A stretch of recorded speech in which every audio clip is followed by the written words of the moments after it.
But I don't see Max yet either. This life of misery and regret. No one to come to the rescue except Capleton and Buju.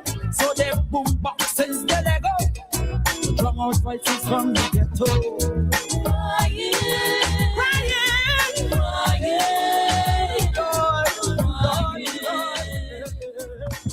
voices from the ghetto. Crying, crying,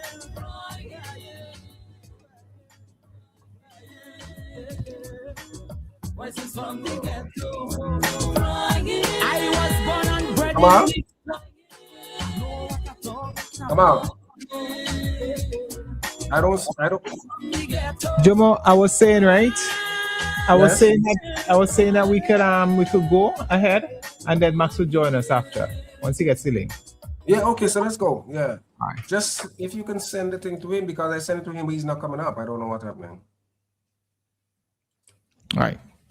Okay, good evening. Good evening. My name is Jomo Thomas. This is Voices. This is the Voices program for the 4th of the 5th month, 2026. I want to apologize profusely for the difficulties we are having over the last few weeks, last week, and now again this week. We are having difficulties having this come up on my Facebook page. I'm not sure if people are seeing it there. Okay, Jomo, just to let you know that it's up live on both pages now. It's on both pages now? Yes, it's on both pages, just the way that it's supposed to be. And here we have Max joining us as well. Nobody say we are having trouble connecting on Facebook. Yeah, but I'm looking on your page and it's everybody's there. What you said? Come You on. probably need to refresh your Facebook page. Huh?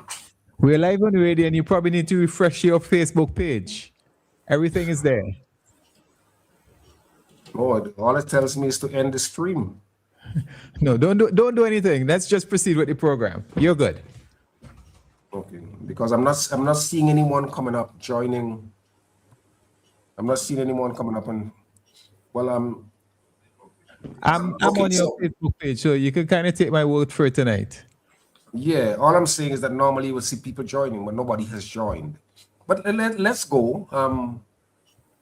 It's part of the pay that we have. Okay, here's Max. But before we go, right, I want to apologize for the difficulties we are having. We had those difficulties last week. We're having again this week. Normally I read my column for the previous week. I don't want to read the entire column, but I want people to get a flavor of what I was trying to say last week.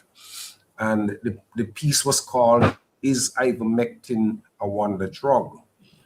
And the column started by saying, on April 5th, 2024, Plain Talk published on the banner, "Ivermectin, look who gets the laugh last."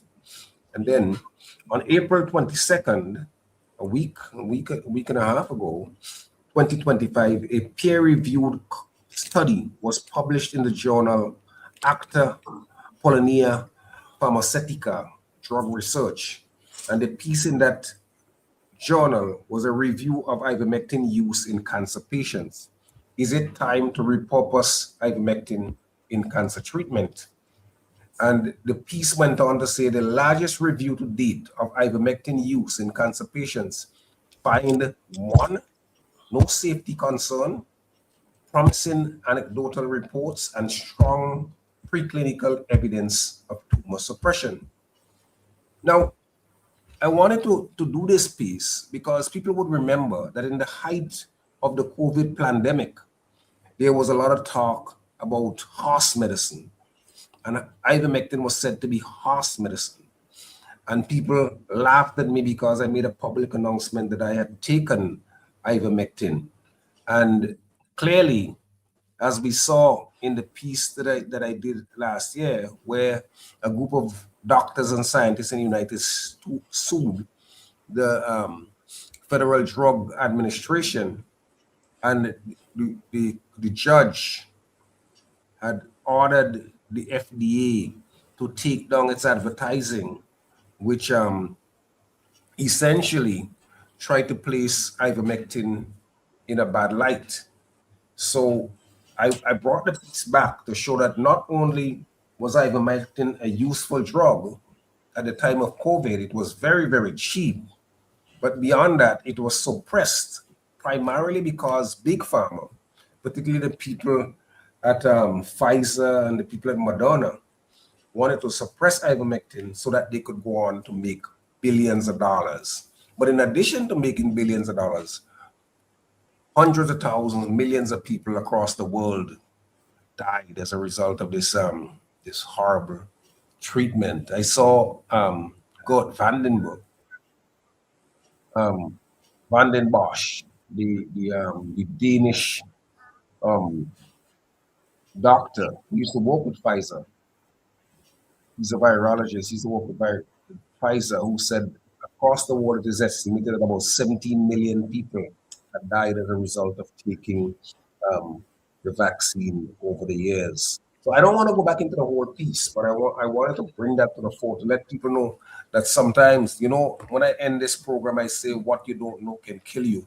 And this story with ivermectin is proving that point, because this study, which was published in April 22nd, 2025, just over a year ago, found that ivermectin there was no safety concern. In fact, you remember we were saying back then that ivermectin was one of the safest drugs on the market, that it was safer than aspirin, that there were promising anecdotal reports and strong preclinical evidence of tumor suppression. But that's not what we are here for today. Essentially, we are here because I have with me the young brother Max Walker. I've been very impressed with many of his commentary, the force of his commentary, the breadth of his commentary. And I wanted to bring him in to talk about St. Vincent and the Grenadines 5 months after the last general election. Max Walker, good evening. I'm glad to have you on Voices. Good evening. It's always a pleasure to be in your presence, Jomo, because I look up to you, as the world already know. When NDP won the election, I said publicly I'm going to give them 2 years before I give them a critique. With that said, I cannot not give them a critique now, because you have to watch the direction in which they're going. Because if you go in 100 miles, you have to do one step at a time. And if you do one step in the opposite direction in which you intend to go, you have to correct that one step. Hence why we are here tonight. Right. So I just want to say I commend the NDP. So far, I want to commend the NDP for... What are you commending them for? For seeing Vincentians as Vincentians. Because a lot of the PSs, a vast majority of the public seems to think is undermining NDP. NDP still have them in position. And I want to commend them for that, because part of me is upset with NDP for having them there. So I want to commend them for that, because they are better. If I was in a leadership position, I would have don't let them go.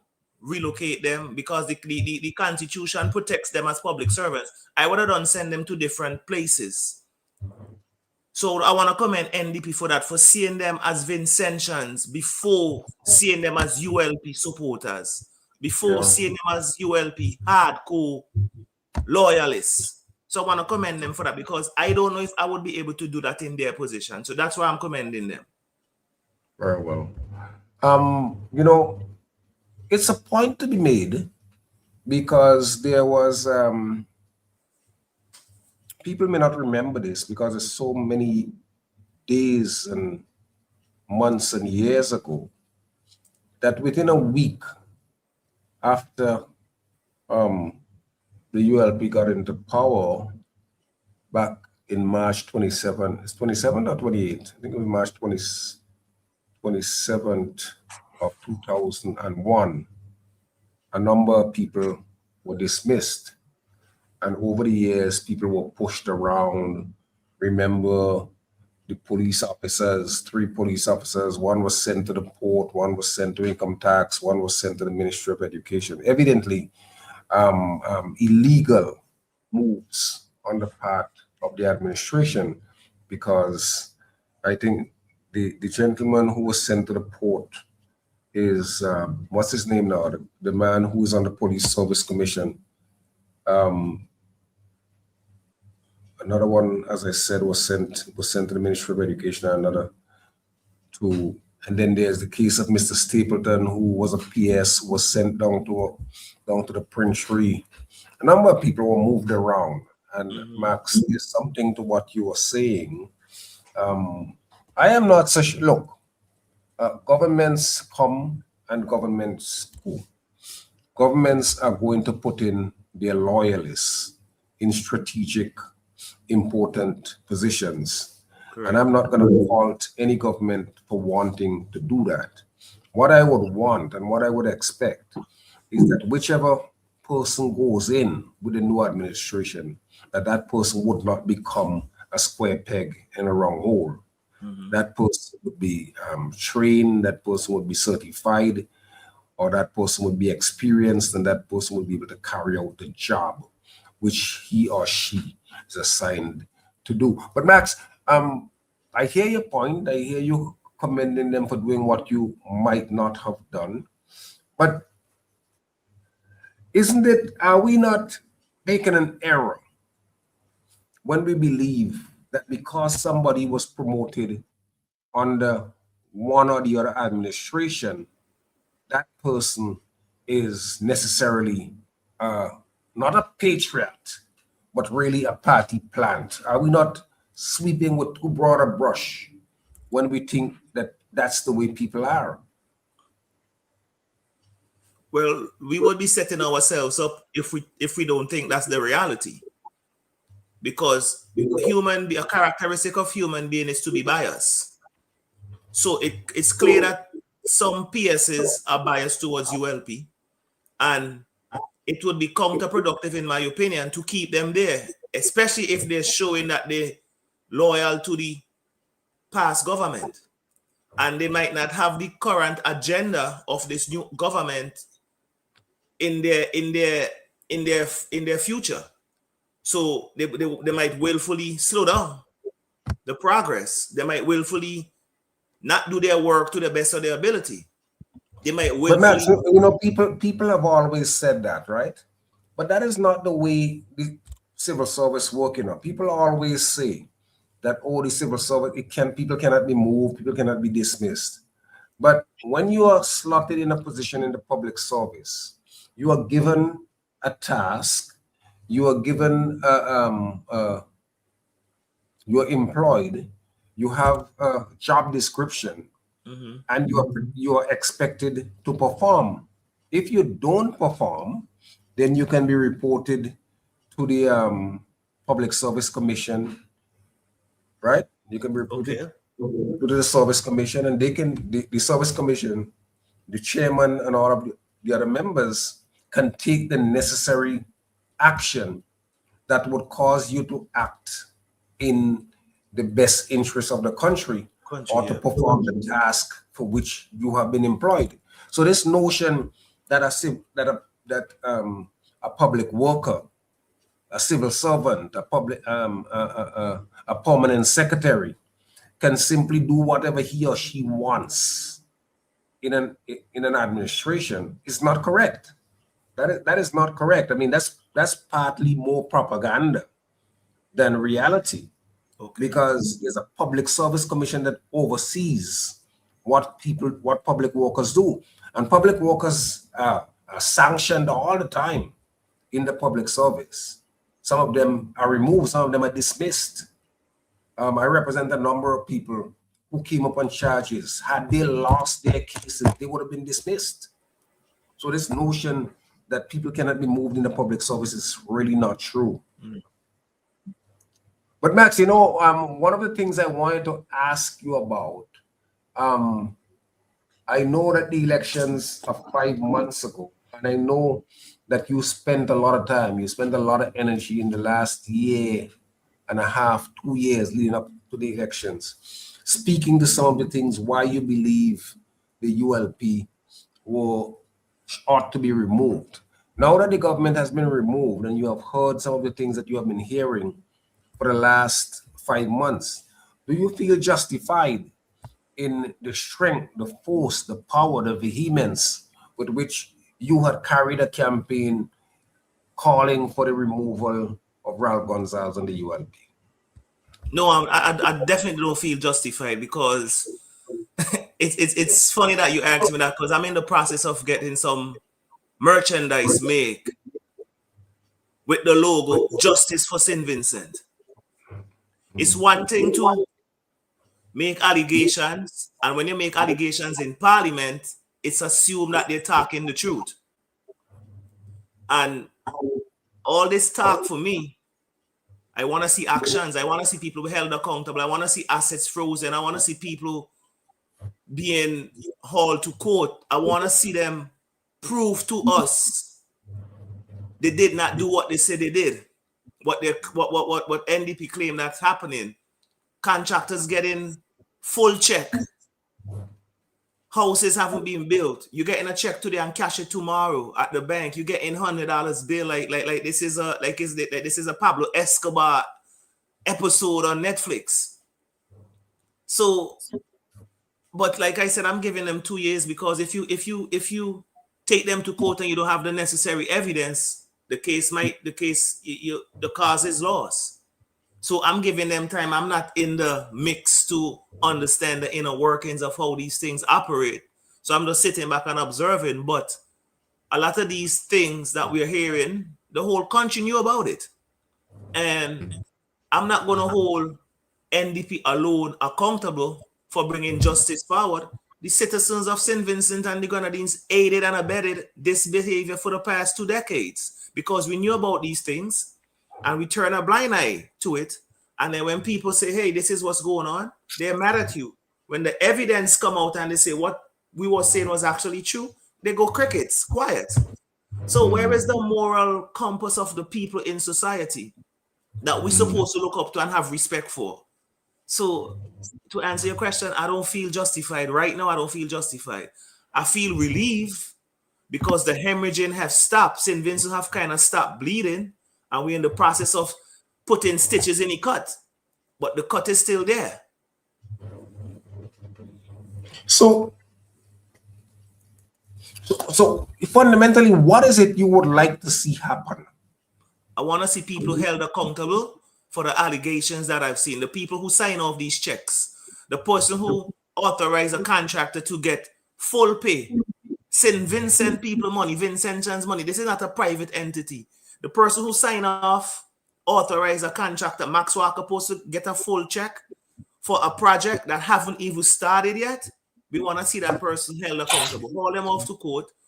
Who authorized you to do this? And bring it to the public. And if it's a breach of some law of some sort, put them in court. And if we can't get the money back to put back in the treasury, somebody has to be held accountable. I'm not necessarily jail time. Say, for example, Max is a contractor. I get paid for doing a project.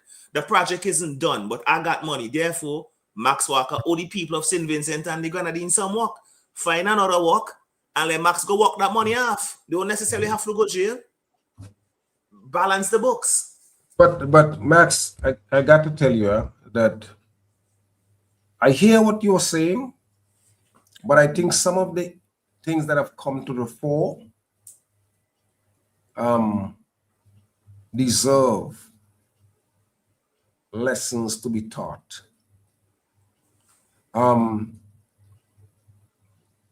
The example that you gave about high officials in the government, in one case, the Prime Minister, okaying a letter which was taken to a state entity, and then money being taken off, check signed, go to the bank, change it.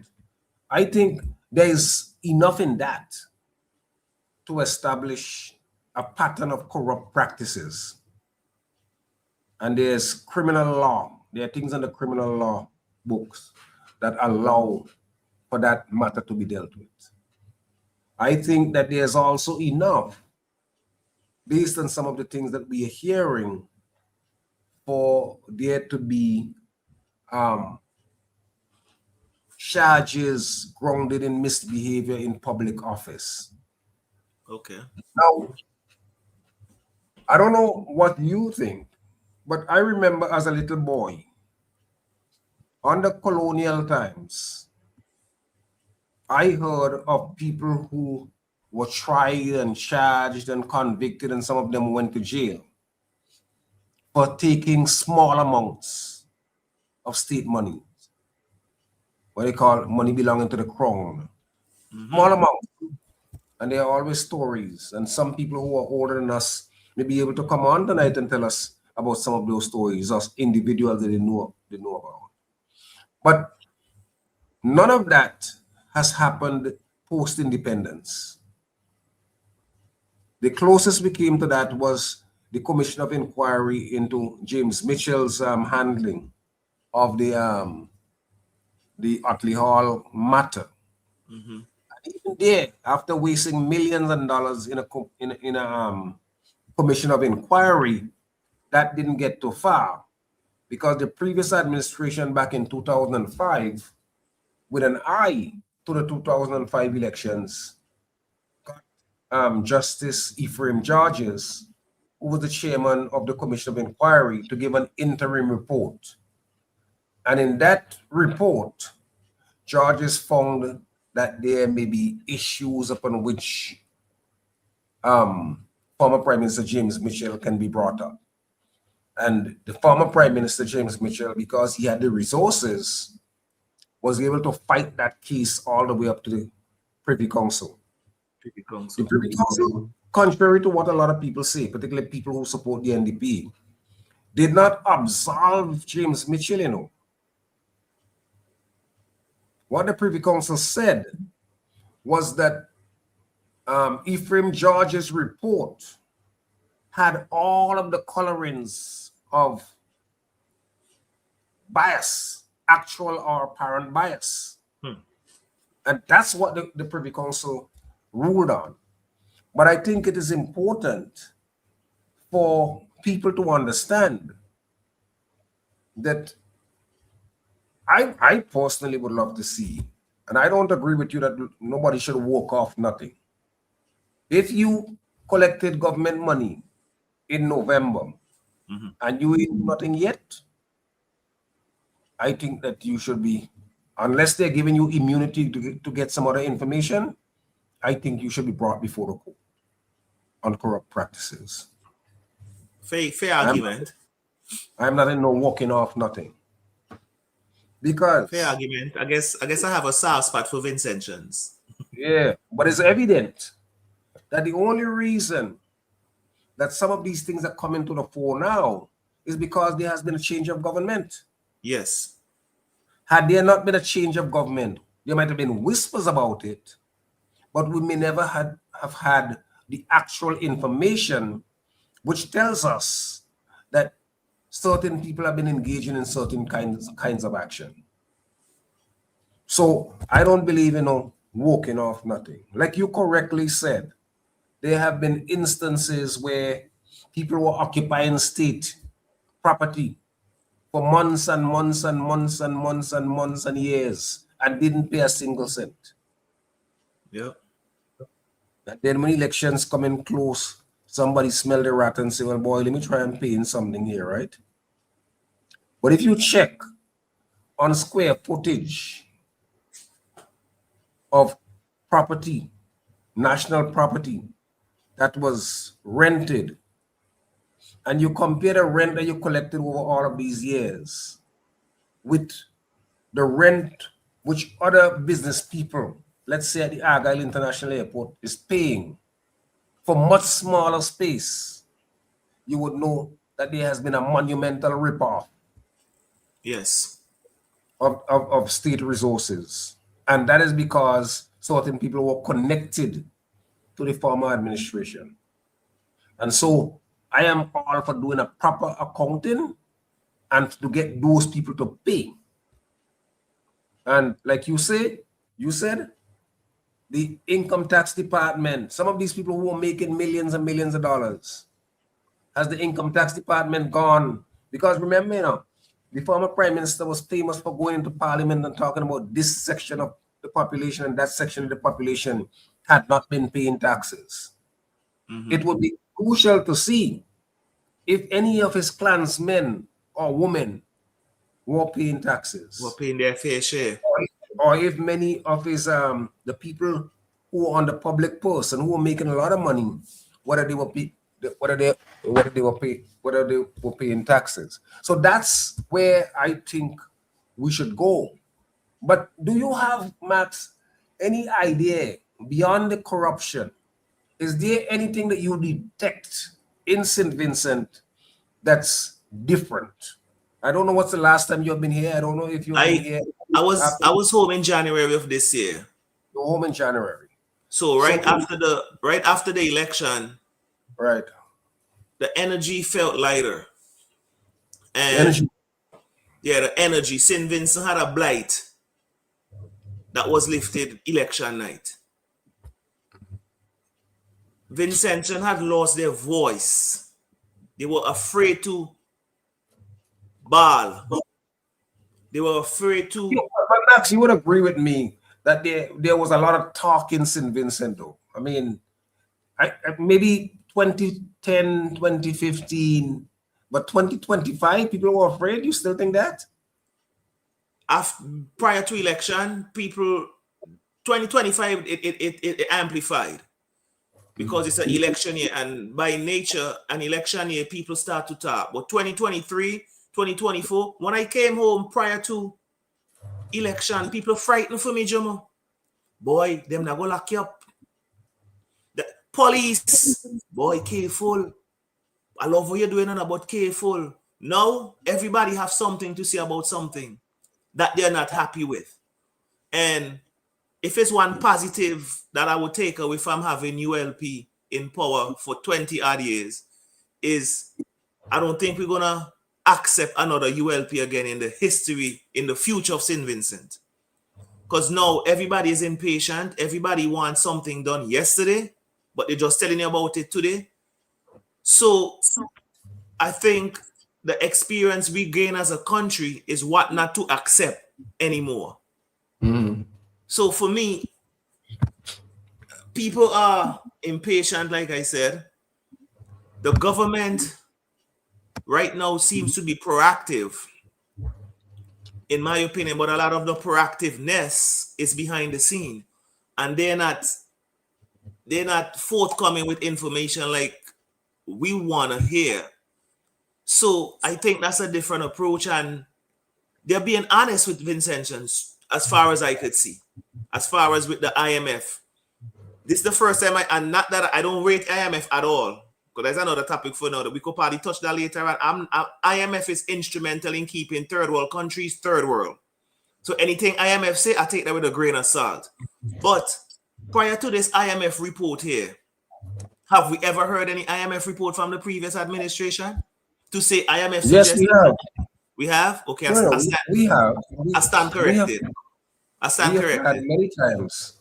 I think the difference this time is that the Prime Minister of St. Vincent and Grenadines went on the same podium with the IMF country manager and spoke and responded to some of the things that he said. So, for example, when the IMF country manager made certain pronouncements, the Prime Minister said that, look, we're going to look for homegrown solutions to many of the problems that we have. But each year, you used to have the IMF reports. Okay. What we didn't see is you did not see a report where the Prime Minister and the IMF country official was on the same stage and spoke to different questions. And I find that some people are very disingenuous in that you got the impression from propagandists, including the former Prime Minister and his clansmen and women, that the mere fact that the IMF made pronouncements, these are pronouncements that the government has to follow. And Yeah, that is not true. not true. It's just I a make pronouncements all the time, mhm. but it does not necessarily mean that the government has to follow those pronouncements. For example, the government says it's going to do a development bank. IMF said, don't do a development bank. Do you remember the ULP was saying that the IMF and all of these other institutions say, don't do CBI? Right?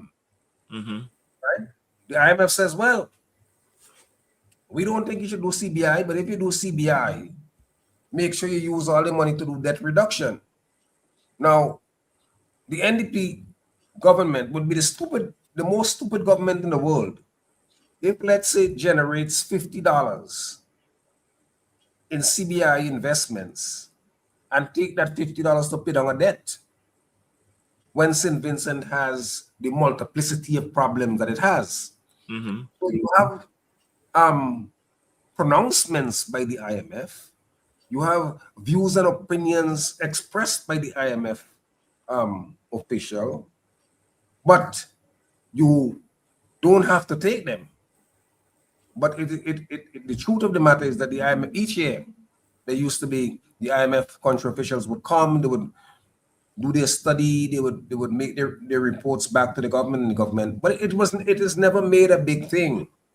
And I think, in a sense, the ULP's propaganda arm, and to an extent, people are much more savvy now in what they share in social media.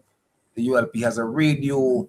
You have one News, SVG. You have a number of, you have Eyewitness News. You have Honest Cook's outfit.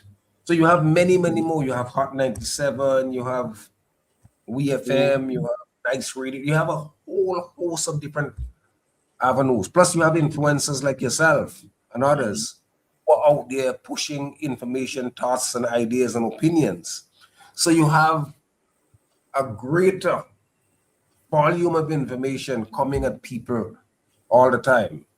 But clearly, these documents were being produced. They were presented to government, and the government dealt with it. So let me ask you a question. With the information that was given, you think ULP was selective in what part of the IMF report that they brought to the public? Well, historically, the reporting from the government, and maybe this is true of all governments, the reporting is always stylized because you want to put your government in the best possible light. Yes. So if IMF says something that you trumpets, let's say so, the IMF says, yes, use the money, do it, but use the money. You're not going to say that the IMF say use the money for debt reduction. You're going to say IMF okays citizenship by investment. Now, so. And that is why it's nice. That is why it's good to talk out the two sides of your mouth, because a lot of people accuse me of talking out the two sides of my mouth. And I think it's absolutely necessary to talk out the two sides of your mouth so you won't push propaganda. So we could have a whole picture of the story. That's the thing. I mean, Max, people don't like objective thinkers. People don't like independent thinkers. People want to place you in silos. You are either NDP or you are ULP. Nobody wants to remember the nation. But I remember as a youngster, growing up, one of the slogans, one of the guiding principles in the African liberation struggles was this: for the nation to survive, the tribe must die. So you want to make national issues paramount issues, and you don't want the partisan issues become the real issues. Look what is happening now. All the issues about corruption and so on that have been floated. And I made this point last week. You don't see a single ULP person, at least I haven't seen any, come out and say, shit, them men really took $250,000 a week before the election. The man went the day after he got the check and changed it and collected 2,500, 100. What the hell were these guys doing with people's money? Money. I have seen none of them that said that. None of But them. today I happened to go on, I had a lot of work to do today, but towards the end of the day, I got a chance to go onto social media. And apparently, former Prime Minister Gonzalez had his regular Monday talk. And there were people there who said, "Oh, you will always be my prime minister. You were the best prime minister in the past. You are the best prime minister now, and there's nobody else who would ever be like you." Now, is this a thinking human being who would say at the very young age of 47, St. Vincent growing as a nation, you're going to pronounce that there's never going to be another prime minister like Ralph Gonzalez, a mediocre, amateurish politician like that? You're going to say? You have a man who went into governance, yeah, with the poverty rate being 37%. He spends 25 years in government and the poverty rate is kicking up on 40%. And you say he's the best man to lead? Well, nobody else would lead. You see, and I mentioned, I say he was the best politician, and somebody took it and run with it. Hitler was one of the best leaders in history. So best Well, is actually, I think that people would be foolish not to give the former prime minister his flowers when it comes to political tactics. I remember a businessman told me one time, he said he was very concerned after the 2020 elections when the ULP scripture even won an additional seat by one vote. The man said, was it after or just before? He says people could always be talking about change, but from what he has seen, he credited the prime minister as a political genius. Yes. And he was a concern that no matter what happened, Gonzalez will be able to pull something out of the hat and keep himself in. I think he was a master at using the power of the incumbency. He used the state machinery to do what he wanted. So in much the same way that, a former mentor and professor of mine called Archie Singham wrote a book analyzing the developments in Grenada called The Hero and the Crowd. He was looking at Gary on Grenada under Gary, and he did an analysis of The Hero and the Crowd. You can be sure former Prime Minister Gonzalez studied Archie Singham's The Hero and the Crowd.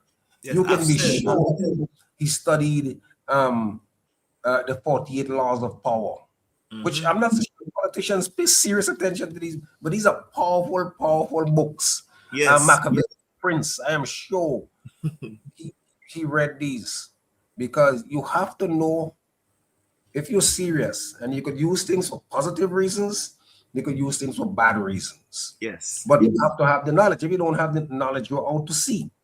So I think that in the end, as a politician, as a journalist, note that I didn't say journalist, I said journalist.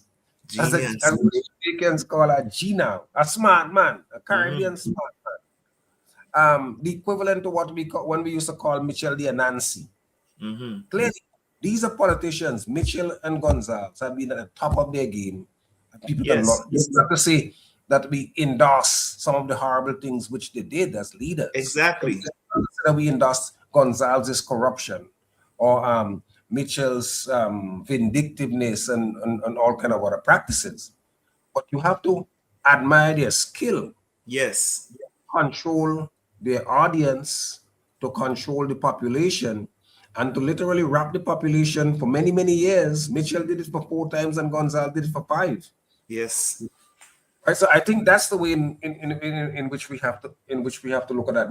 But Max, I wanted to ask you, as a younger individual, as a younger Vincentian, what do you see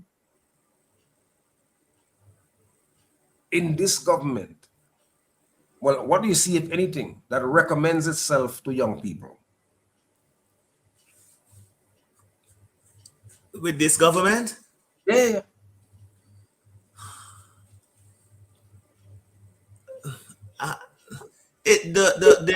the approach, their inclusiveness of a team, because young people associate themselves with being a part of a team, and the way NDP is including all the ministers and allowing their ministers to do their part, to me, is more attractive to the teens than the one-man ship of a dictator. So for me, I like that. Seeing Ministry of Agriculture doing his thing, Minister of Foreign Affairs doing his thing, the Prime Minister doing his thing, Minister of National Security doing his thing.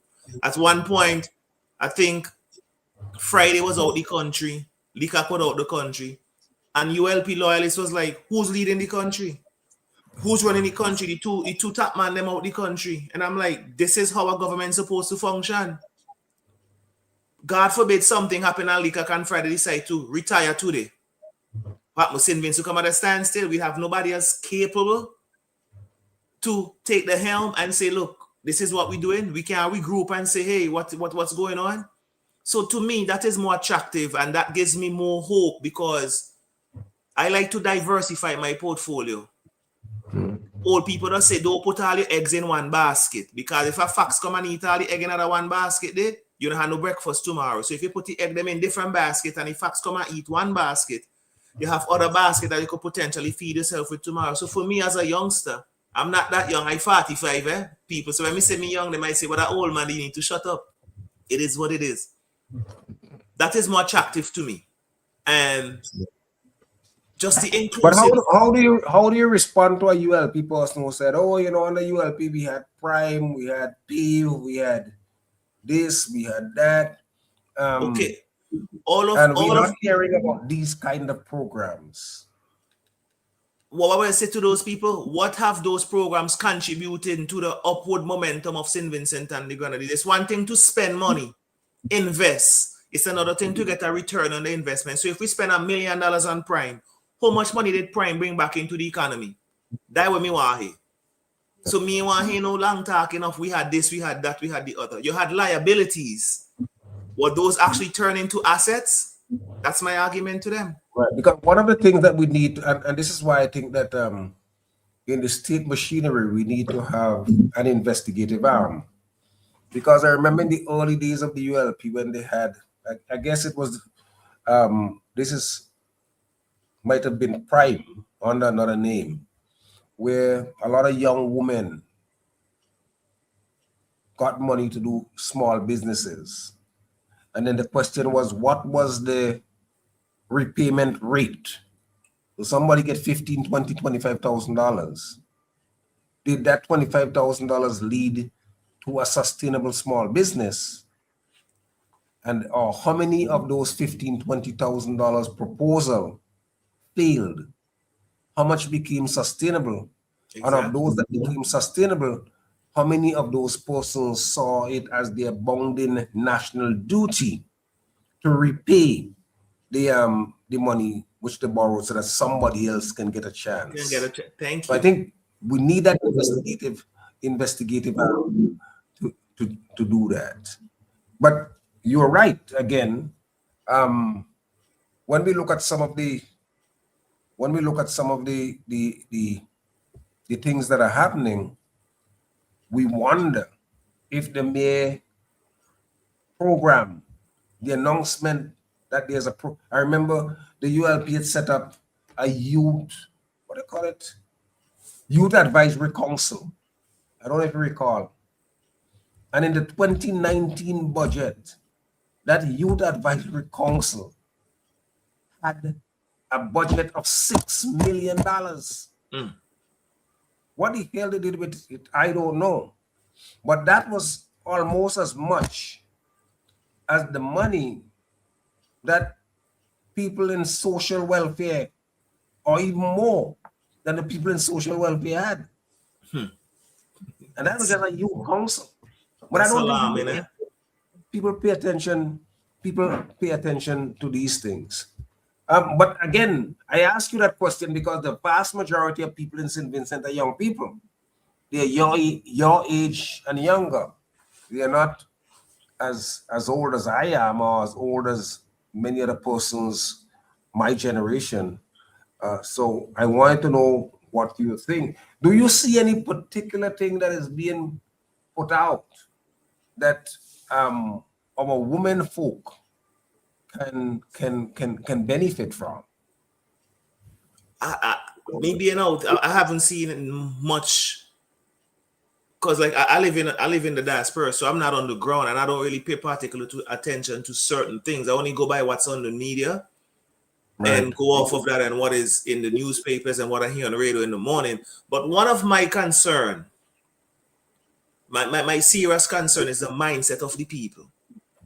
How do we change the mindset of the people? Because a lot of people who consider themselves to love St. Vincent, for example, that contractor, if you love St. Vincent and they wanted to give you all the money, but you know the work ain't done, the moral thing to do is say, hey, I only going to take 33% now, leave 33% in the bank. When I finish, you give me the rest. But a lot of Vincentians, in my opinion, Max, stop it. You're assuming that the contract was to do something. Right, but I'm giving them the benefit of the doubt. The contract was just a paper trail to cover themselves. The contract was to do a particular thing. Cashy check. And the fact that it was to do a particular thing is evident by the fact that the check was cashed the very next day after it was received. So the larger question, that was money to just give away. The larger question is because people are pointing to the contractor. To me, yeah, we wanted to point to the contractor, but that's like looking at the crack man in the corner, right? And not the dealer. Yep. And not the man in the suit up in the 4th-story building or the 20-story building, as in your town where you are. Yeah. Right? So you can't take what Jesse Jackson used to say. You can't take your eyes off the prize. There are some people in St. Vincent who we may want to chop to bits.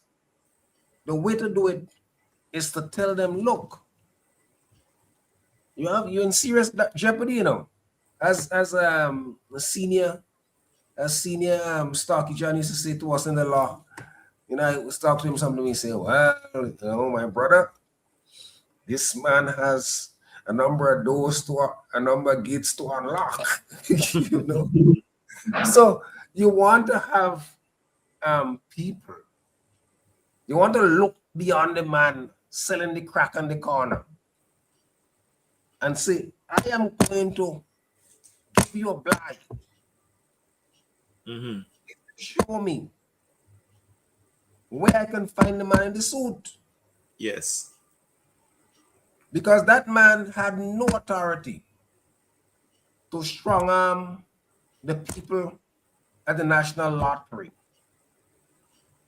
to sign off on a check immediately on a letter, except for the fact that that letter said approved. How the hell does the political elite approve the financing of a private entity? A project that is being funded by an authority that has a board of directors? Because the board of directors was supposed to say, okay, we vote this up or vote it down. Not so? Yeah. Or the NIS is the investment council in the INS who say, boy, I don't think this is a good idea. Maybe we shouldn't put $33 million in CLECO and BICO. Maybe it should only be 15. So we have to We have to be able to look through and see, because somebody say, "Oh, that contractor need the head boss, or that contractor need this, or that contractor need to go to jail." But And the he said, contractor is the little fish. contractor is the little fish. I see your point. Contractor is the little fish. He's the chichi. He's the chichi. He not even full fish. He chichi. One Exactly. chichi.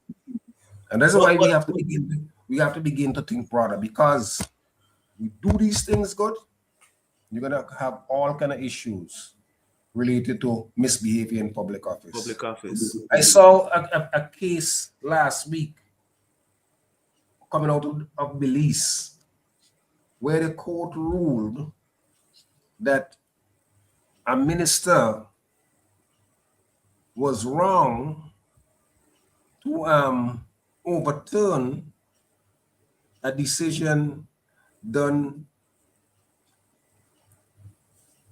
by, I'll read it for you. Out of Belize, it says, let me see. I'll read it so that all people can get a chance. It says, former minister cannot escape corruption charges, rules the court. A High Court judge has handed down a landmark ruling confirming that a former cabinet minister can be prosecuted for willful oppression under the Belize Criminal Code. In a judgment delivered in late March, Justice Natalie Query Dixon refused an application by a former government minister, Rennie Montero, to have his indictment squashed, finding that the minister of government, including former ministers, qualify as public officers under the criminal code and can be held criminally accountable for abuse of their authority while in office. And you have some people walking around with the kind of arrogance that they walk around and have the gumption to tell Vincentian people, watch, all you have the right to make an error, you know. But you have to correct it. To correct it and put us back in power. And that was the point I was trying to make earlier. And that is the most concern I have, is the mindset of Vincentians to sit down and listen this kind of thing from the former prime minister and it'd be okay with it. To see the kind of corruption that we just spelled out there with this whole contractor signing off letter. We're hearing these things and we sit down, Jomo, and business as usual. We don't even get emotional about it. And years ago, I said the former prime minister on Hot 97, I think, he was a psychological maestro. And people laugh after me and say, I don't know what I'm talking about. But the man is a psychological maestro because the things that he has done while in office, and we the people sit down and just say, damn me comrade, other places on earth, he would have to step down. And I'm worried about our children, Jimmy, because our children is growing up in that environment and ignoring blatant misbehavior in public office, and the parents is okay in it. The children, what are we doing? Well, Max, you know, the children, I mean, our people may not be learning as fast as we want them to learn. But our people learn fast enough to tell the former regime 5 months ago, enough was enough. Enough was enough, yes. So, and the vast majority of those people who did that were younger people. Yes. Because the vast majority of Vincentians are young people. Because we have a young population. Yes. Right? So we can't underestimate the movement which we see. You know, Dr. John Henry Clark used to say, we are a little too impatient with ourselves and we are impatient with others. Right. We have to take it in its turn and understand why certain things might happen. Follow the process. Yes, understand why historically the poorest set of people across the world have supported some of the most backward politicians. Yes. It is not by chance, for example, the ULP's real stronghold was in the rural districts. With higher poverty levels. The It highest. lost Kingstown and its environs as early as 2010. It took another 15 years to break the back of its control and domination in the rural areas where poverty was higher. So you talk about being poor and somebody come and choke $100 bill in your hand the same week when your gas done. Or when you think you get, but what it also shows is that our people have become so sophisticated. I remember as a little boy, we were jumping up in the UPM, talking about up full is the word. And after the UPM had this huge march from Sign Hill to Kingston, around Kingston and the Market Square, the old Labour Party gave me some, they were giving me $50 bills, or $50, because they didn't reach 100 yet. They're giving away 50. And then men give me some money. And I remember, you may be too young, but Climax had a song called Diane. And Randolph Russell, who was a Labour Party politician, he has this mic and on his vehicle, and he playing this song Diane. See, and I don't know if you know Diane. One of the line in Diane, "You're getting licks now." That's what Randolph brother saying. You're getting licks now, Diana ain't making you. But he's going through the constituency. They give a little something here, they give a little something here, they have a piece of land, they organize that somebody get a piece of land. So that same kind of tactic you saw where somebody get a piece of land to buy at 50 cents a square foot, $1 per square foot. Those are important things to people. But what it demonstrated, that people learn the game and were able to fool politicians at their own game. Yes. Some people have young people, they are yellow short and they are red short. Yes. If the red bring Buju Banton, they got bring yes. Queen Afua or whoever them bring. Massacre, whoever, all them big money are the smartest with all of their difficulties. Let us never underestimate them. No, that you said that, I'm very optimistic because that was, and a lot of the young people then reach out to me and say thanks because the way I talk their language. Well, partly so, yes. And they say, boy, Max, if not you, and I don't like to toot my own hand, but I'm gonna take the opportunity now to toot my own hand on your program. A lot of people reach out to me and say, boy, Max, if not you, I know this go on.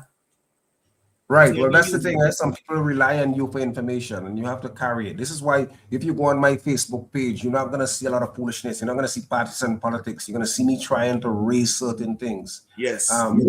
Get people to understand, bring certain things that people may not even think about. I know that people don't read anymore. So if you notice now, I start putting up these shorter things that. Yes. You have to meet the people where they are. You have to evolve. 1,000 words, 1,100 words. Brilliant young sister told me, man, Jomo, that was a good article right there, but I didn't finish it. 1,000 words? That's 4 minutes read. Yeah, and if you notice, my post is almost a paragraph or less. Yeah, and that's unfortunate, because it's again, unfortunate. As John Henry Clark says, you see some black brothers and sisters walking around. They have their whatever they have in their hand, their martini or Bloody Mary or whatever, and they're quoting this book or that book. He said, well, I don't want to hear you quoting the book. I want you to read the whole book. Because how else you gonna know stuff if you don't read? So I think that's where the struggle is, to get our young people Involved. come back into the task. In my generation as a youth, you stand up on the block. If you only utter a word, almost in unison, you might hear 2 or 3 other persons in that group says, "Where you get that from?" You better find a source. Eh? We used to say, "Quote." Where you quoting that from? Mhm. You know, some authority they want to hear you talk. Now we have more information. Some people have a 500 channels, but we have less knowledge. It's unfortunate. And that's More part of the programming. More information, less knowledge. Because all of that information is intended to turn you into a scatterbrain. I can't stay with this book because there are 3 other things that are contending for my time and my energy. So brothers like you have to find ways to reach people. And you're reaching people for the national project. And your commitment to the national project does not take away from your decision to vote for this party or that party at election time. Yeah. But under no condition should any party be able to say, "I know I have Max under lockdown." Never that. They must never become a voting cattle. Never. They know that though. I make that evident. One person I'm obligated to is my daughter. Everything else, it is what it is. And to an extent, I think you have to try to broaden that to make sure that all of us are kith and kin. You know, just like you want your daughter to be greatly successful, you want to be able to pick you can't do it for everybody, but pick somebody who is not connected to you. oh yeah. I got a few youngsters I mentor. Right. Well, that's the point. So you have to look at them and say, "I want to see this person strive as well. I want to Yes. see this person advance." Yeah, I have a few actually. Ronoko Rashadi, rest in peace, influenced me to do that. Each one teach one. Find a youngster in your community and mentor him. Right now, he's going to be enrolled in electric school. HVAC, not electric, HVAC. Because if not, he might be in gang violence. Because Washington DC is a rough place. Yeah. So yeah, each one teach one. And when I come to St. Vincent, I try to influence as much youngsters, because what you do for a living, I'm an electrician. And Right. and you let them know you have to work with your hand, and you know what I mean, and just let them know you have to be proud and tell them, Africans were amazing. We did this, we did that. In the Congo we were doing C-section. When the white people think the world was flat, we were traveling via trade winds. So you have to instill a sense of pride back in our people, and the blacker you are, the better you are, because you're overloaded with melanin. And research what melanin is. Don't take my word for it. Research what melanin is, and you are great. You're a king. So yeah, something me sit down on the block right and let you and me talk to some of them youngsters, and it's just unfortunate that the road that they're going down, killing each other. It's all the influences. It's all Yes. these negative influences that are happening, and we have to try to push back against. Yes. But now that you went there, Max, I want to ask you, what do you think is the cause from where you sit? I mean, I know you pay close attention.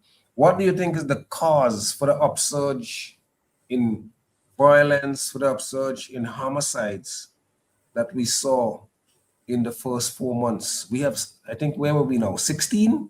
Yeah. If we keep that, that means we ended up with what? 64? Yep. No, 48. Something high. If we keep that trend, something high. I think it's more retaliation from people who did things in the past, and they just happen to catch them. I think it's the lack of, I don't want to come off like I'm blaming the past administration, but naturally you have to. The lack of interest that was shown by the last Minister of National Security make these perpetrators comfortable, in my opinion, because certain things you say, oh, it's them high maintenance woman, and you're not really interested in finding out what's the cause of the violence. Now, I also contribute the food, Jomo, the imported poisons from America and England. America and Canada. I won't say England because the European Union banned a lot of The standards are better in Europe, yeah. Yes. So I won't even put Europe in that category, but processed sugar is known to make us aggressive. A lot of the Buster that our students are drinking, we sell an inordinate amount of Coca-Cola. Yes. And I mentioned that and somebody laughed after me under a post I made. And I went on Google and said, food that makes us violent. And I just forward the link to the person. And the person said, wow, I never know this. And I've been saying this for years. Stephen Jokins on Boom. When I said we need to stop importing so much poison, Stephen said, be very careful of what you're saying, Max. I said, no, I'm not standing down. Because a lot of these ingredients on these food, the original pattern was poison, wasn't meant for human consumption. And we put them now in a minute amount. Oh, a bottle of rum go kill you, but a pity go make your head nice. But if you drink 3 pity, it's still a bottle you're drinking. So we have to be very careful. And the music. But I was listening at 97 again this morning, and something sparked my interest that the artist put out a song that was conscious, and people fighting and I say, oh, what kind of stupidness you're singing? And he put out a gangster song on the same rhythm, and people embrace the gangster song. So we have to be very careful because these entities out here are poisoning our brain, because the most danger to white supremacists is the unification of black people. And they want to keep us separate, home and abroad. And we are under attack. And we are seeing the results of their projects by infiltrating us with certain things. So it's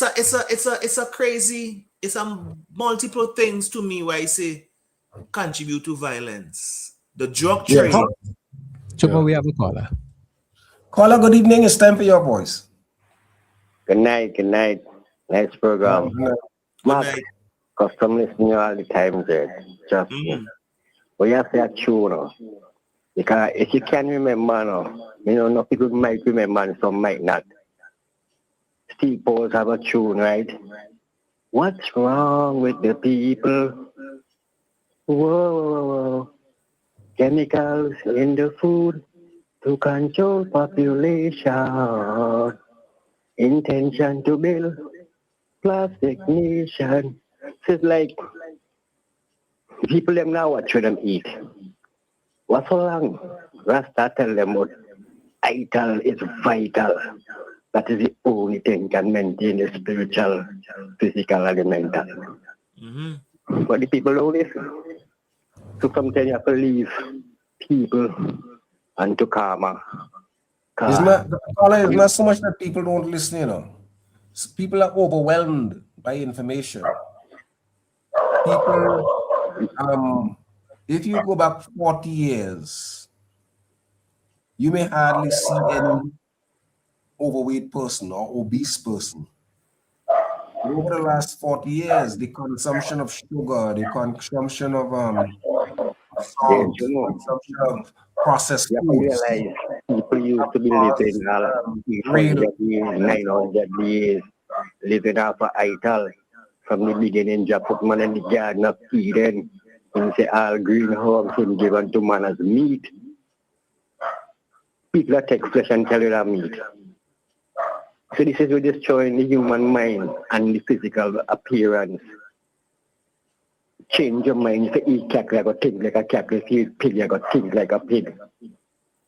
If you eat fowl and dog and cat and You got to think like these things and you got to act like these things. So this is where Max telling you, the food you eat, the chemical in the food, checking the nation, the young people and the old people. And this is why some getting over fat, over thin, losing certain powers of the king. So you have to know these things, Max is on the right side, Jed. Just keep the heavens. Yes, sir. My brother, love and respect, yeah? Love and respect.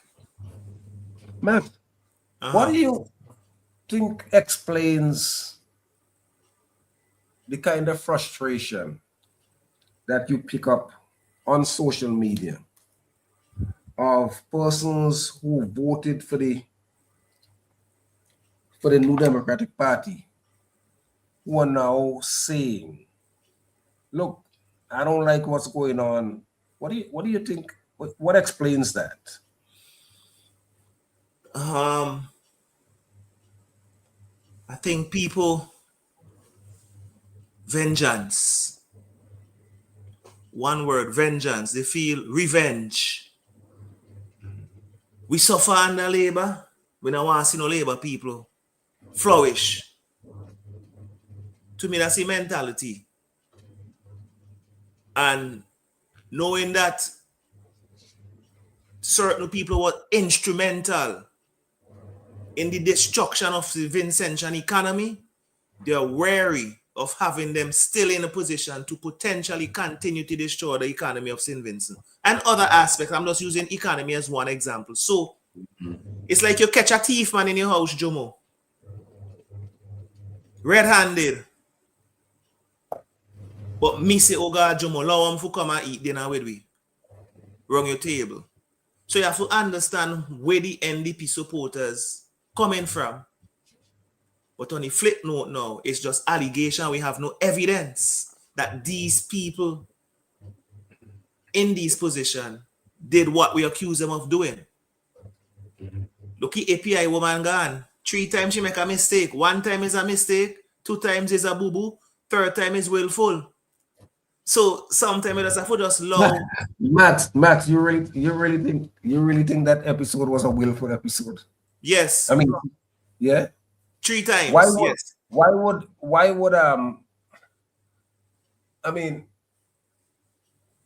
would someone who has a job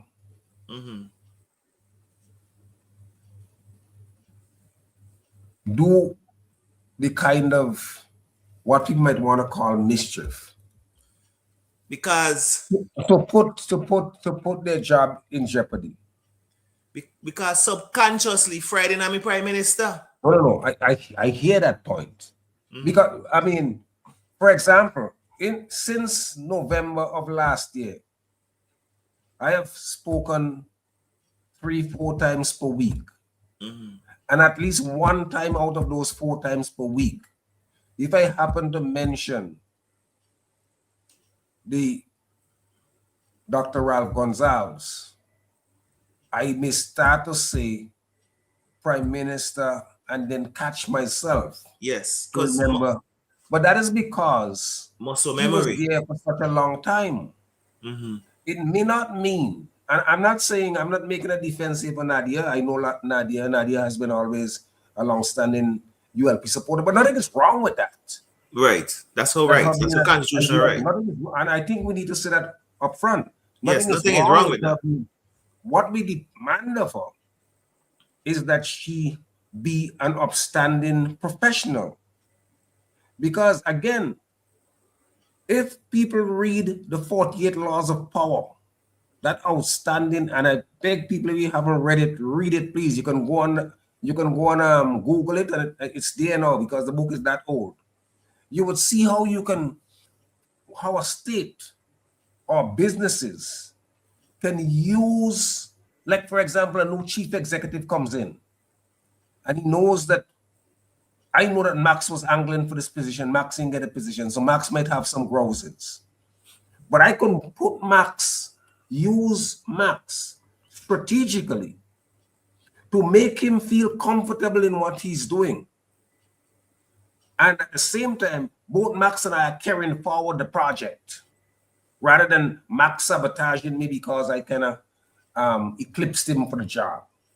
Similarly, in national politics, a person who may have been a supporter, even a strong supporter of your opponent, is not necessarily a saboteur.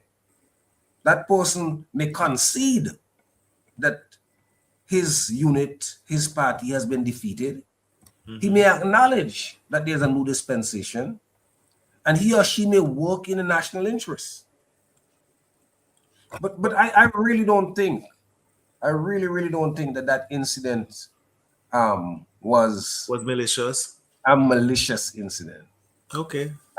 I just think, having made the first error, in your haste to compound to correct the error, you compound the error by saying that this was malicious. You know, and all I wanted to say is that it was not malicious. I see what. In your haste to correct it, you say something that, and I mean, it's such a bad time for it to happen. Right. So yeah, that's why you're a lawyer. That's why you're a good lawyer. So you just convince me otherwise. To be honest, just listen to you there because I hear you. Because today's day, sometime I still put 2025 on some paper. Yes. We have a caller. Caller, good evening. It's time for your voice. Greetings and good night to all. Good night. Greetings. Good night, Jomo. Good night, sir. I want to take you forward or back to a question I posed in text. You said something earlier. For the nation to survive, the tribe must die. Yes.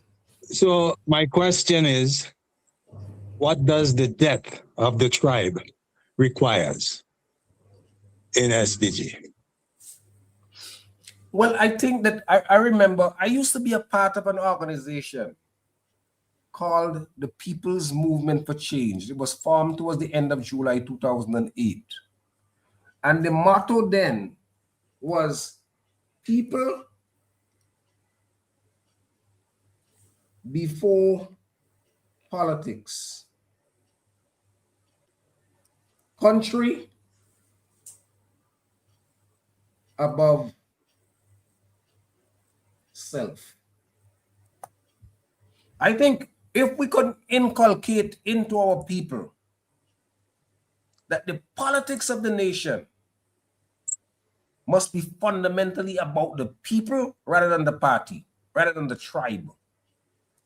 And if we can convince them that we have to put the country, I mean, I was speaking to a lady today, and she was explaining to me that there was a particular woman at her job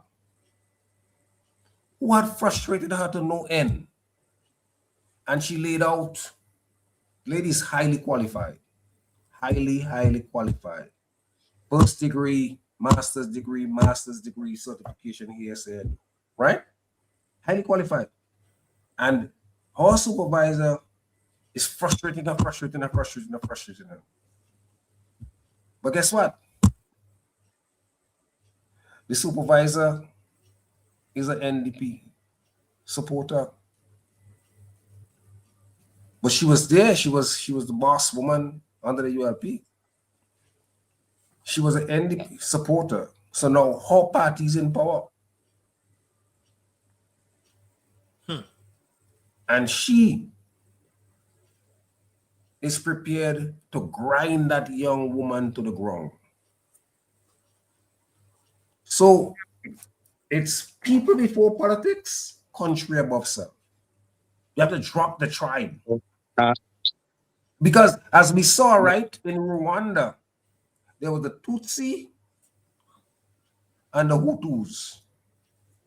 Kit and kin, brothers and sisters, in 9 months, in one of the most primitive holocausts, they clubbed and chopped 900,000 of their brothers and sisters to death over foolishness that were all inspired by the French colonialists. Yep. So that's the way we have to do it. I hear you, Jomo, but let me add a little 2 pence to that. Absolutely. It's like saying, to me, it's like saying that we can have the tribes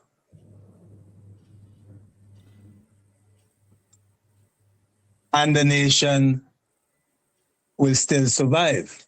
You have to kill the tribes. The parties represent tribes. There But is that's no what I way you said. can have But parties that's what I said. That's what I'm and talking not have about. tribes. That's why I said Yeah, for the I mean- nation to survive, the tribe must die. Of course, the tribes have to die. Exactly, but you are justifying that by saying you have to change the mindset of the people in the party. No. You have to understand? change. You have to change the mindset of citizens, not in the party. Let them become patriots. Citizens are members of the parties, Jomo. Jesus, but a So as citizen. long as you have parties, you will have tribes. Are you a member of a party? No. Right. I am not As a member long of as any you have party. parties, you will have tribes. I don't think we're getting much further on this, brother. So bring it home for me. Okay, I am saying, I ask you what it requires, And I told you what I think it was required. but that's not going to do it because you Well, will still I have tribes. appreciate you saying that, but I never said we need to maintain the tribe. You I said said the the death of the tribes must tribe. die. And one of the ways in which tribes die is to build consciousness, to build national consciousness, to build pride in the nation, and not for us to be married to this individual or this particular party. So In other words, we do are not going be married to the tribe. Don't talk over me, brother. I'm gonna let you speak. To the extent that we have elections, we're gonna vote the nation's interests rather than say my party right or wrong. Go ahead. Jomo, what you're talking about is keeping the same old. The tribes will not die. Okay, so you must die tell us for the you tell tribe us how we to die. can kill the tribe. Parties must die for the tribe. How do we do that? How do we do There that? must be. Hold on, you're not letting me speak, Jomo. You don't let other people speak. This is about voices. But I just told you to speak. The fact that I question you doesn't mean I don't want you You're to still speak. cutting in. Yeah, but this You is ask not me a a question. monologue, it's a dialogue between me You and get a you. chance to answer the question. Okay. You asked me, what do I think? How I should know the what I tribe ask you. Answer the question. So I'm about to. I am saying that in order for African people to advance in a small place like St. Vincent and the Grenadines, you have to change the system. How do we do that? System of tribes. How do we do How that? do we do that? Well, first the constitution has to change. Okay, so what are the constitutional changes we need to make? You have to get rid of parties. But the You constitution have to don't have a speak. constitution, The constitution don't speak to parties. that changes the system of governance. The constitution don't And speak that about parties. system must not have parties in it, no general elections. And that kind of system can be constructed based on our ancestral way of Ubuntu. Right. Now, a lot of people don't try to listen to new ideas because somehow it comes out of left field. It's something they're not accustomed to. But the concept of Ubuntu is not coming out of less. Develop the point for people who might not know. Well, let me ask you a question, Carla. let me ask you a question, Carla. Let's say Go the ahead. system that you just proposed there. How do we choose a lead? How do the people choose a leader under that system? You don't need a leader. This system is trying to create leaders in the entire country that people can govern and have power. People How do can you- be empowered to have influence over their own lives, which means How do we do that? How do it's we a empower communal people? kind of system How do we- whereby how you're do not we letting me influence talk, bro. people? How do we influence people to have power over their own lives?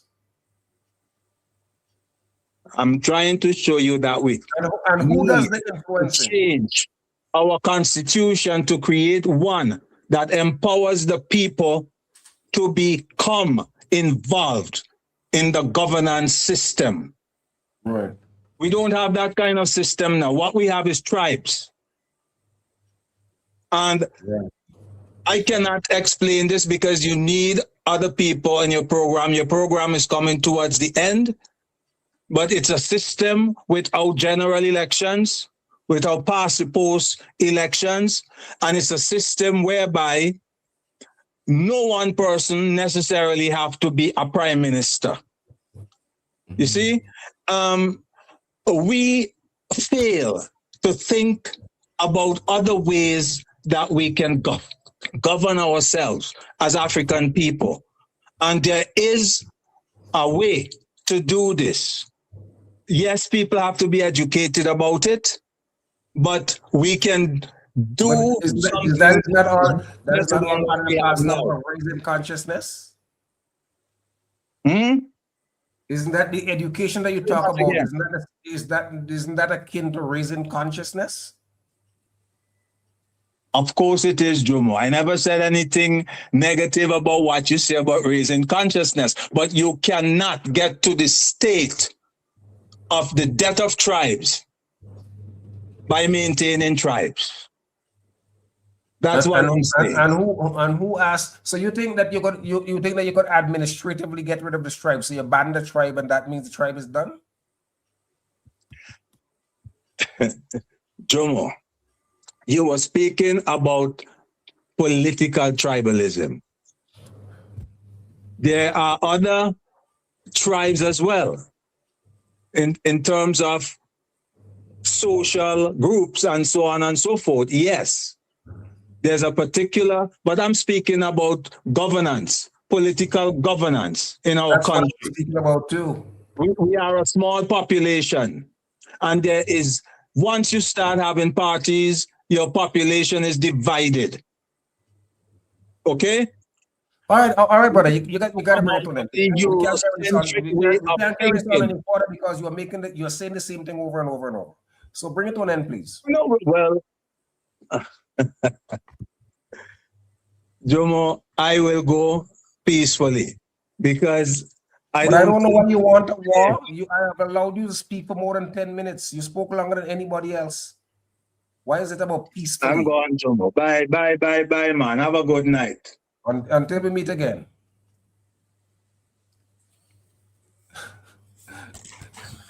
This is a brother who wants to talk about tribes, you know. He doesn't want to interact. He doesn't want his ideas to be tested. And then he thinks that you should just let him talk forever. I don't know. Yeah, Max. As he did say, the program, we are fast approaching the end.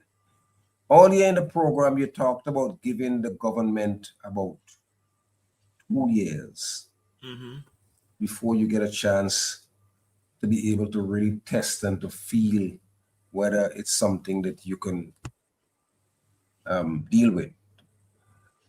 But 5 months have gone by, and I know you mentioned the issue of inclusiveness.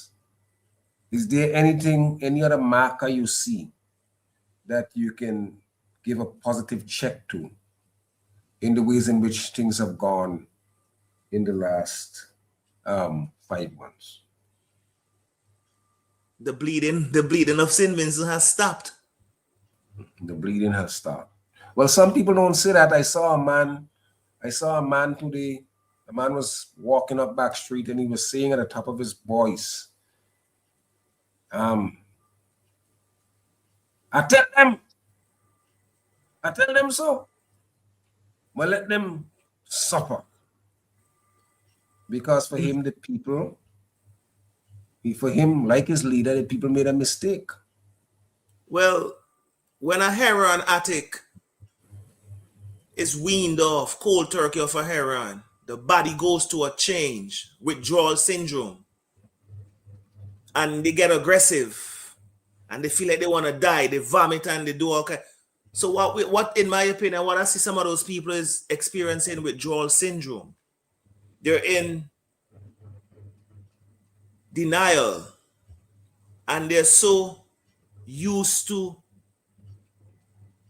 functioning under a system of corruption that now we are attempting to redirect the ship of St. Vincent and the Grenadines. They're in protest against that. And that's okay. That's human nature. That is expected. But the hemorrhaging has stopped because based off IMF report, we not they good. We have been borrowing and borrowing. I've been asking for years, every independence for the past 10 years, I've been asking, what are we independent? What is independent about St. Vincent and the Grenadines? What do we sell? It's a good question. What do we sell? Back in the old days, we used to say, ULIMO and UPM stand for genuine independence, people's ownership and control. Now we still have 46 years, 47 years after we have what can be called as flag independence. But I want to ask you this. The NDP over the years said that it thinks that the VAT is too high and it projected to decrease the VAT by 3%. I agree with that. The IMF warned against removing the VAT, decreasing the VAT. How do you come down on that point? Or do you think that the NDP should stick to his party, to his election promise? Or should it take IMF as cover and say, well, look, the IMF said we shouldn't do it, so therefore we're not going to do it? First of all, IMF don't have St. Vincentian interests at heart. First of all, first and foremost, IMF has been instrumental in keeping third world countries third world because they are predatory lenders. They willfully go and lend countries money that they know they cannot pay back and hold that country ransom. Let's put that out there first. I say reduce the VAT because it gives the people more spending power. If things are cheaper because of VAT, instead of buying one thing, I could go and potentially buy two things. And if you have 10 cents VAT on this, but you reduce it to 8 cents, psychologically, I go buy two things. So now instead of making 10 cents VAT on this one thing, you're making 16 cents on these two things because it does give me more spending power. So in reality, the government could potentially make more money because we are spending more collectively as a people. So reducing the VAT don't necessarily mean less money for St. Vincent. Reducing the VAT mean mommy could buy Max this, mommy could buy Jomo this because it's a little bit cheaper and mommy dollar go longer. And what that also does, Jomo, it raises morale. It makes them feel better about themselves. It makes you more patriotic. So instead of stressing yourself out because you have $1 and the thing you want to buy is $1.08. So now if you reduce VAT and you have $1 and the thing you want to buy is 96 cents, you feel better about yourself as a human being. So that is the effect that people don't really consider. You give the people them spending power. Remember, we poverty is approaching 40%. So reducing VAT is basically giving these people a better chance of feeding themselves with less VAT. So I say reduce the VAT personally, but increase the taxes on these companies who exploit in St. Vincent and the Grenadines. So if you reduce VAT, Yasso, You could increase the duty on sandals. You could increase the duty. Well, sandal is tax free. Okay then, well, give them something, charge something, because sandals making money hand over fist. So instead of the Vincentian people carrying sandals on the shoulder, you take the Vincentian people say, let me ease up that one shoulder, and sandals come and bridge the gap. Put half on sandals shoulder, half on the Vincentian. Reno, don't forget Reno. Don't forget the people down Mustique. Don't forget the people down Canawan. Yeah, I mean, that Grenadines, if we follow some of the models, the tax models, even higher up in the Caribbean, Turks and Caicos, BVI, St. Eustatius, and so on, or some tax models in like Maryland, in Long Island, in New York, where people are paying you up in status, your middle class are higher, your property tax is higher. Yes. So the government gets money to do. But take a big company like Musty Company. They give the government, what, $5 million per year? That's nothing. Peanuts. That's And absolutely then nothing. And then the government give them all kind of concessions that may amount to $100 million. That's exactly. So let's balance the playing field. Not just reduce VAT, but you also There's a lot of ways it can be there's done. a lot of ways, But and these I am people, not for sure. Because Max, one of the problems we have with governments is that a lot of people enter politics to get rich. yes, A lot of people enter politics to get sex. yes, A lot of people enter politics to lord it over other people. yes, A lot of people enter politics to just carry out their nasty, evil ways.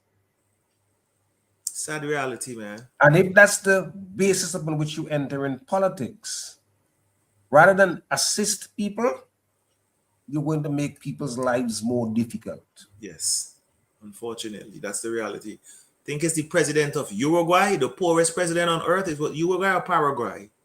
Think it was Paraguay. Paraguay, Pepe.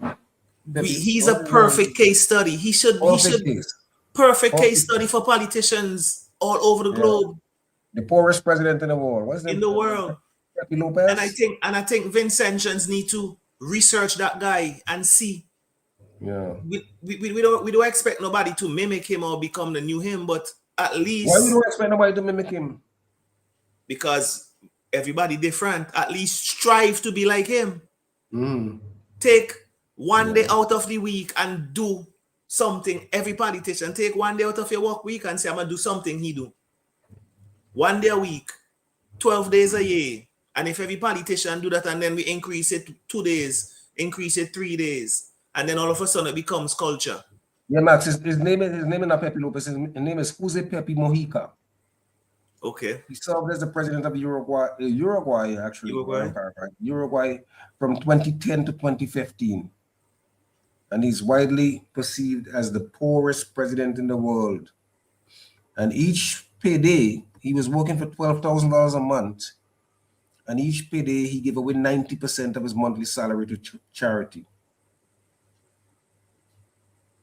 Yes. He drove the old Volkswagen car. He didn't want no new vehicle. And he didn't want anything. He didn't want anything. You talk about him, Max, or we can take Abraham Traore. Man, he is my hero. He's my man and the Superman. He does not even want to drive in a new SUV. Exactly. And I do not agree with that. I think he should have a new SUV because there might be times when you really have to get out of Dodge. I think he should get an armor-plated SUV. Indeed. You know? Because it's 20-something times they tried to kill that man already. And you see what they did last week with the defense minister of Mali? No, I haven't. They murdered him. Wow, the French and the Americans and the British got all. You ever notice all these mercenaries, all these so-called religious guys, Muslim extremists, how they are well dressed and well armed? In the old days, when you say you're a guerrilla band, you're like a ragtag with some little tear-up shot and so on. Now you have the most sophisticated rifles. Weapons. You're well dressed. Those are gendarmes of imperialism. We saw recently where the guy Stone, the guy who was Trump security chief, who said that the Americans formed ISIS, they formed Al Qaeda. This is the head of security. The security. Same thing, all of those guys. But Max, we're at the top of the hour, and I don't like to go on illegally. I want to thank you so much for You're coming very on and welcome. joining us. Thank you for sharing your ideas. Those persons who came and joined us, we want to thank you. I don't know what happened. We tried to make the connection on Facebook. I don't know if I didn't see it running. I didn't see anybody joining there. When I first started, there were about 30 persons on. But when we got back on, nobody was there. So I don't know if anybody had a chance to hear us. I don't know. What I can say is that we apologize for that, and you can be sure between Kamal and myself. Jomo, let me just confirm that the live on your Facebook page was active throughout the entire program. Yes. People were able to hear Max, yourself, and the callers. Oh, straight ahead, wonderful. I'm Yeah, glad yeah. You had over Everything was well. 100. You had to have 100 people on your page viewing. Yeah, I don't know why I wasn't. I don't know why you weren't able to see it. Yeah, I don't know why. Well, I don't need to see myself as long as people are seeing Max and they're seeing me and they're hearing what we are saying. Because remember last week, some people couldn't hear some of the callers or anything. So I want to thank you all for that. Thank you all for joining. Thank you all for calling in. Thank you all for staying with us. There's so many things you could have done, but here you are with us on Voices for yet another Monday evening. Remember, read. Pay close attention, because what you don't know can kill you. Until next week, this is Jomo Thomas saying good night. Good night. Max, as you would say, At big up yourself. 99.9 presents Voices, Yeah, man. a talk show that's not just new, Take care, Kamal. All the best.